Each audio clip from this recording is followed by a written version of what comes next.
Hello, I wanted to give you a quick update on the work I've been doing with the RP2040 stamp and round carrier, which is developed by Solder Party. I get it in the EU from a site called Electrons, but they have links to different vendors on their website. So you see this in the middle. This is the round carrier stamp and the battery. What I love the form factor in that you have USB-C charging and battery connector. And a ring of 16 neopixels, which are individually addressable, white, red, green, blue kind of lights. You can actually get strips of these much cheaper, but this form factor is pretty good for the money. It's about 10 for the carrier and 10 for the chip, which is pretty good. So it's turned off right now. I'm going to turn it on and you'll see it is hugely bright. So I'll start out by showing you, it's kind of a small thing. It's about 6 centimeters or about a little over 2 inches. But one of the things I love is the small thing, but you can fill pretty big space. That's a piece of frosted glass, a light fixture that I got from the thrift store. Still a bit too bright for filming, so since the last time I added controls to turn down the brightness, I'm going to turn it all the way down. That's a little bit less blown out, and you can still see the lovely effects that come through the glass. I've made a couple variants on this. This one is a rainbow pattern where you have a red, a green, and a blue point that travel around and bleed into the cells around them, and then they mix. They're going at different speeds, so you get a range of whites and occasionally a white blip where they all three meet and a black blip where they all three have a gap. So this was the original version I made. And then I also, let me turn this off because it's, again, hugely bright. Let me turn on this one, which is closer to just a regular rotating party bulb. I'm going to go ahead and turn it down because it is massively overpowered for this video. Okay. Oh, did I just... Hang on a second. There we go. Try that again. I think I got a loose connector somewhere. Okay, there. That, believe it or not, that's as least bright as I can make it. I'm going to put something over it to diffuse it and then talk about what it does.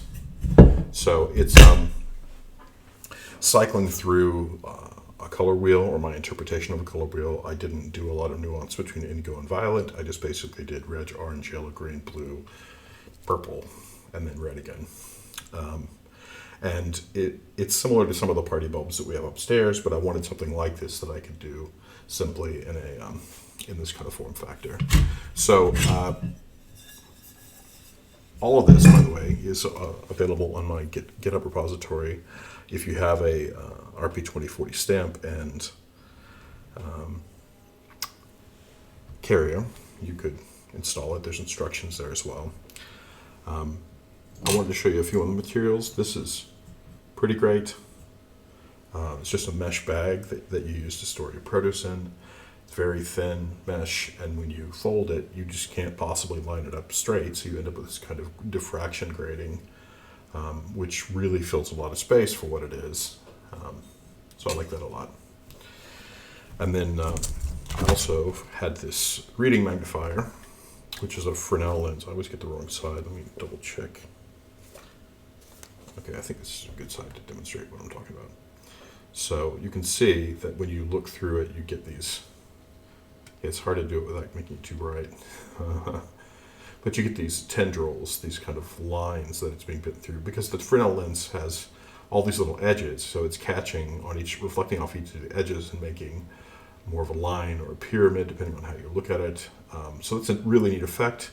And this thing, I already had it, but it was new. It was like $2. So you could make kind of a viewport into the color effect. And I kind of like that a lot. I love there, you can see a pyramid, which is one fun way to do it. I'd love to get two of them and make kind of an hourglass. And this is just with one color. With the rainbow effect, it's also pretty cool. I did try other materials. I tried marbles, and in the camera, in the video, it looked great, but it was just too hard to get enough transparent marbles, and then I really didn't like the glass. Like a few of them broke, and I had to dispose of them safely. So I decided to switch to other materials, and I would say there's a bunch of other things like paper, especially rice paper, things like that.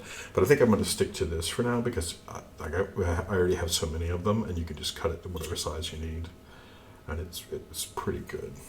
So anyway, that's been my experience so far. I think one of the next things I'm going to do is to get a couple sheets of plexiglass and then put some window tint on it to make one-way mirrors arranged to look like kind of an infinity mirror.